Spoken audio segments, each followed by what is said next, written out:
আসসালামু আলাইকুম সবাইকে। নুসরাত ওয়ার্ল্ড থেকে চলে আসলাম, আমি নুসরাত চৌধুরী। তো এটা তো অ্যাজ ইউজুয়াল সবাই রোজা মাসে করে, আমাদের অবশ্যই আগে করা হয়েছে, ভিডিও করা হয়নি। হালকার উপরে ঝাপসা আপনাদের সাথে শেয়ার করার চেষ্টা। মহব্বতের শরবতটা, লিকুইড দুধ, রুয়াফজা, একটু চিনি, তারপরে তরমুজ তরমুজ কিছুটা ব্লেন্ড করে নিয়ে দেওয়া হয়েছে, আর কিছুটা টুকরো টুকরো করে দেওয়া হয়েছে।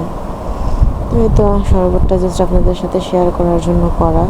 এটা তেমন স্পেশাল কিছুই না, সবাই সবার ঘরে বানায়, জাস্ট ডেইলি ব্লগের জন্য আপনাদের সাথে শেয়ার করা, এটাই, আর কিছু না। এমন আহামরি কিছু এটা না। অনেকে হয়তো কমেন্ট করবেন, অনেকে অনেক কিছু বলবেন, বাট এটা জাস্ট আমার ডেইলি লাইফ ব্লগের সাথে একটা ব্লগ, দ্যাটস ইট, এর বেশি আর কিছুই না। তো আপনাদের সাথে এটাই শেয়ার করার চেষ্টা করলাম। অনেক অনেক কিছুই তো বানানো হয়, এভরিডে এক এক দিন এক এক রকমের শরবত বানানো হয়, সো সময় সুযোগ হয়ে ওঠে না। আর সারাদিন রোজা রাখার পরে আসলে এরকম ব্লগ বানাইতে বা ভিডিও করে ভয়েস ওভার করতেও আর মনে চায় না, সেজন্য করা হয় না। আজকে অনেক দিন পর আপনাদের সাথে এটা শেয়ার করলাম।